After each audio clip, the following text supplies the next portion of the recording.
Hey everybody, and welcome back to the Automotive Experience. I'm your host, Primo, and boy, have I got something special for you today. We wanted to experience stuff on this show that, you know, chances are you're never going to get to drive.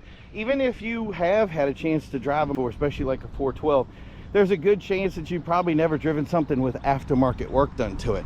So the point here is not only to give you an experience of something that you haven't driven before, but also to give you the experience of something that has work done to it, that's making amazing power.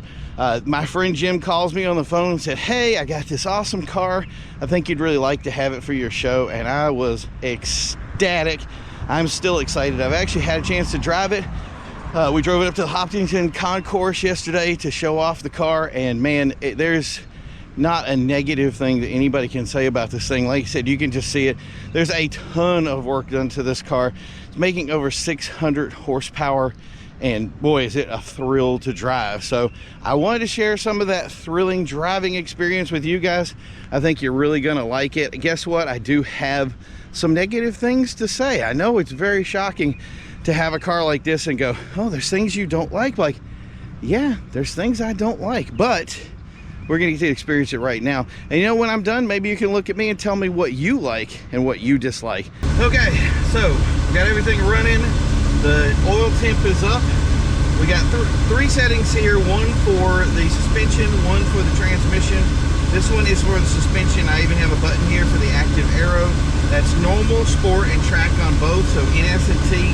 Right now I'm just gonna keep it on normal. I can also go manual with it, so I can manual with the paddle shifts, but I'm just gonna keep it on normal right now. I'm actually, funny enough, I gotta bring the car back because he's gonna need the car to do some other stuff. So I got my GPS thing here. That's probably my first complaint, is that there's no place to like put stuff. I want to put it here, which is a bad place because that's the parking brake. So I almost feel like I want to put it like, maybe I can put it there. So I'm just going to interrupt that little display thing there and then do it. So being the car the way it is, once you're in neutral, you have the park button. So I got to press that. That's going to turn off park. So once it's there, then I can drop that into drive and I am ready to go. So I got to figure out which way I'm going.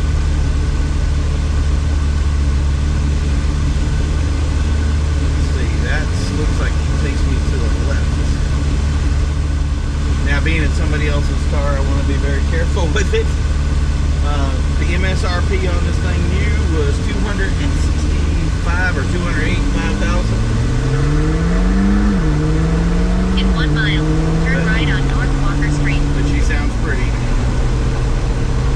So yeah, just have the windows rolled down. The driving experience, even on normal, is just amazing. It's so much fun to drive. I'm gonna take my hat off here because I have no space. This is actually they call it a convertible, like a Spider.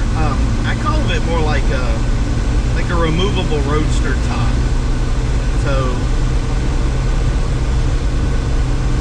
regardless, it's a lot of fun. But yeah, the first thing I have a problem with is I want to put my hand or arm over here someplace and kind of sit here, and there's really like nothing to put your arm here. Like I'm kind of like, this is good, so I want to control it this way, but my hand kind of naturally goes to the steering wheel because it doesn't know where else to go. So, but yeah, this is supposed to be like the normal cruising mode. It'll cruise. You'll see the RPMs get a little high, but it kind of granny shifts when it shifts. It's not aggressive.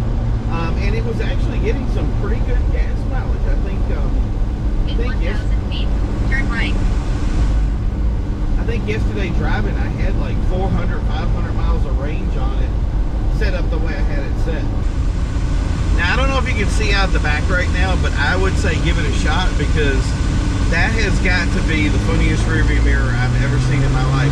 There really isn't a point of looking back. Like, I can see cars now, but with the active arrow up, in 1.8 miles, there's nothing behind turn you. left. And that's the other thing. I think that's why some of this stuff is made, because with the track settings and stuff, those active arrows and everything is up. You really don't need them per se when you're on a track, versus when you're just cruising along, it's never going to come up. But the way I have it sitting on back roads, I don't want to put it on sport mode because it gets a little aggressive. The suspension stiffens up a lot, and roads like out here, especially where I'm at, they're really rough. But as you can see with normal, I'm cruising. The roads aren't exactly perfect. See, my arm wants to go somewhere and I have no place to put it. So it goes right back. But see, those are rough roads. I just hit, that was probably a pretty aggressive little bump right there. The Genesis, for instance, would have just screamed at me for hitting it. This car, with the way we have it set up right now, is having no problems whatsoever. So that's the fun part. We'll get out on the highway in a little bit too on the drive, and you'll really see how this thing just kind of very peppy, wants to go. It's okay. It does not like to go slow.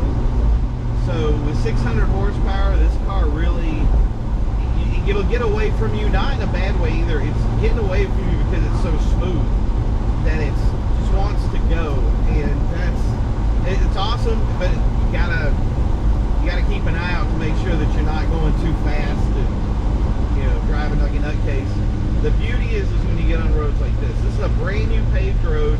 They just paved it a couple of months ago, and man, does this thing, this is track right here. I want to flip it over and just throw this puppy down and see what it'll do, and it sticks so well to this road. You can feel the sure-footedness of it. In 1,000 feet, turn left, then turn right.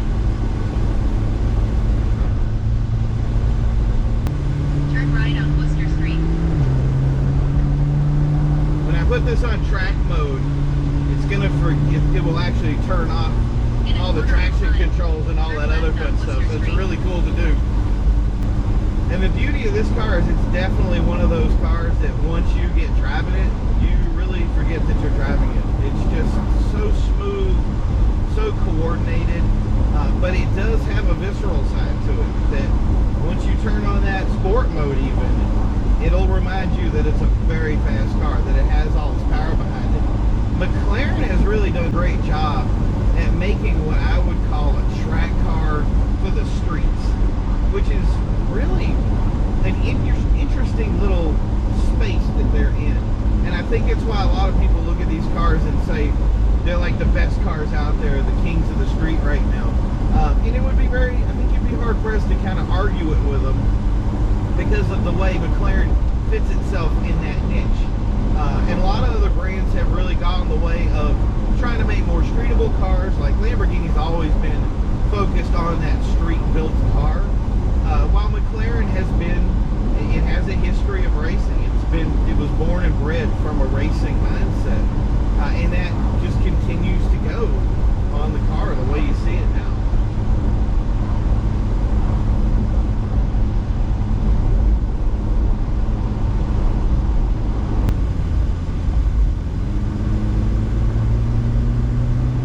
I don't know, driving it around, and I'm kind of feeling like the world kind of parts for you when you drive through. It's just, everything kind of gets out of the way. And if there's one thing about this, it definitely garners attention.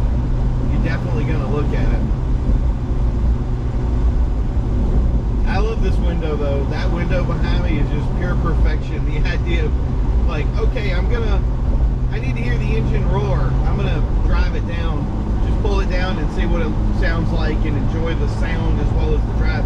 It's not actually all that loud. It's funny because it gets louder, and I would say more oppressive when it comes to the actual sound when you roll the windows up and have everything enclosed and that engine is kind of captured inside the space itself. Most of the times you're going to drive this on a really nice day anyway and get it out there and have fun, and I think that's where it really has its magic. But hey man, take the top off, roll the windows down. Oh yeah, it's amazing. I'll show you something funny too. It took me a while to figure this out, but if you look above it, this is the visor. Like what is that? My head's like right here, so I got about, I don't know, 1.5 inches from the top of the vehicle. I'm pretty sure if I hit a bump really hard, I would hit it. So it makes sense that I don't need a big visor.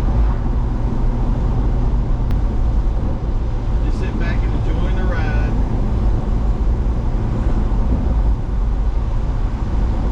Hopefully I can get to the highway before the battery dies.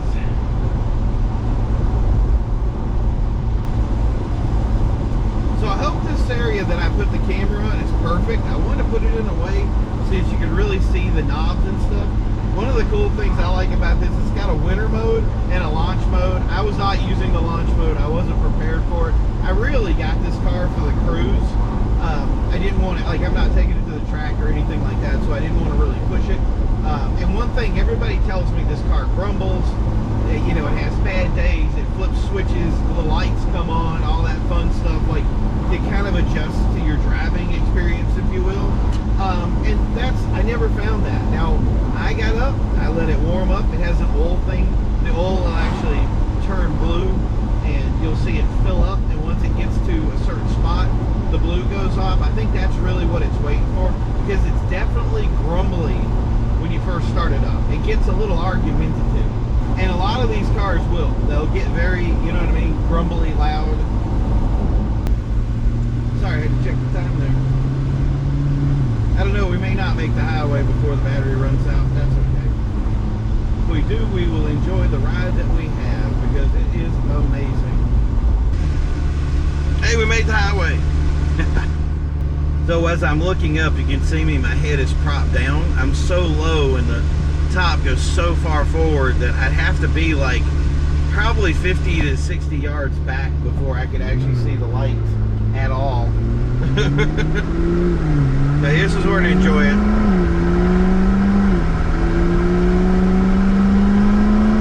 Listen to that.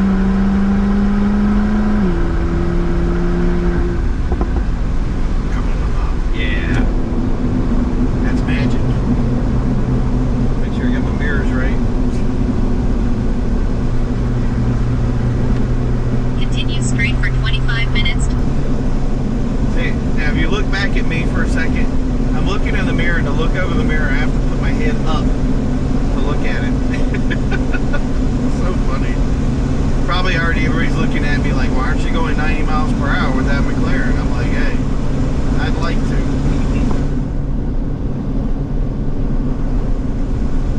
So I think it's funny today, everybody's like, well, people don't really speed, they go a certain speed or whatnot. Man, everybody out here is going 90 miles an hour. Like,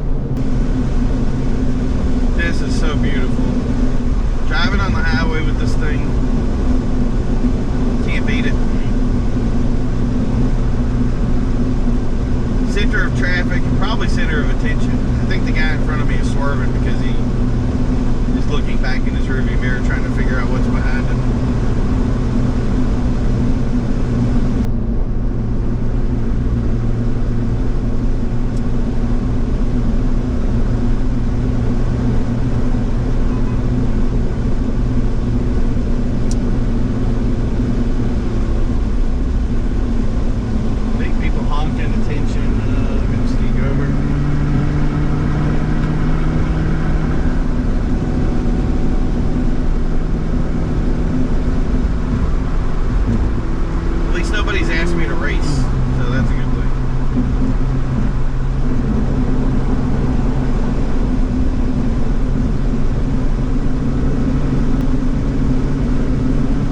The other thing with all the highway stuff out here, I'm just keeping it in normal mode and just driving it.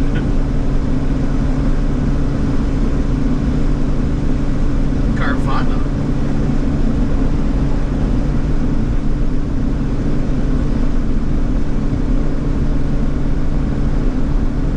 One thing about these cars that you really don't expect is the ease of which they go. You know what I mean? They really don't, like, I don't know how to say it, like, it's not difficult to drive these cars, you know what I mean? It's used to be when I drive the old cars like Diablos and stuff like that, those cars used to be real tough to drive. Like, they were very problematic, you had to take care of them. Today's exotics and supercars are really just the cars you drive. You sit in them and you cruise around and you just have fun with them, and they don't break down as much, they don't have as many problems, and that's something I can enjoy. So yeah, if you want to control your AC system, I think it's great. The AC is over here, over to the left of the steering wheel. There's a little knob that you turn. It's not self-explanatory, so you have 3 buttons that you can press for, you know, AC. defrost and kind of up down, whether you want it on the floor or whatnot. Then there's a mono version. That's only if you want it to stay for you, which I think is crazy. Like, that's just cool. Then the recirculator at the beginning, and then like if you turn the knob, it says right now I have it set to 65, and I turned on auto to just let it adjust itself. I don't think it does a very good job of keeping up with the temp inside the car. To me, it feels at 65, it feels pretty warm. Even with that, like I have that window open a lot of times, but a lot of times I'll put that window down.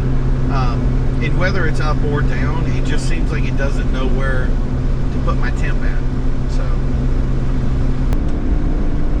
So I picked up 2 cars that want to cruise with me on the way up. I'm 23 miles on this road right now. That's fun.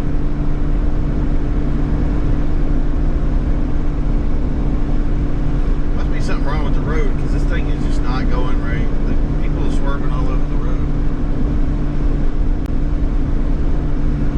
So that right there is one of the issues you have when you drive a car like this. You're going to pick up friends, and it happens. So they're fun.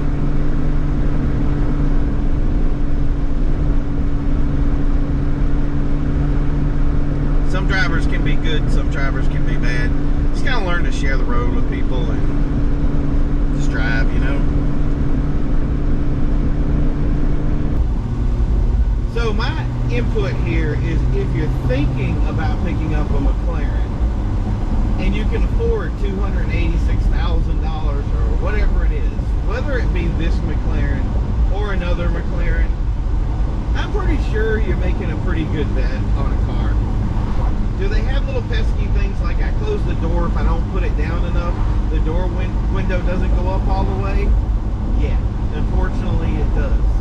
But those are little things.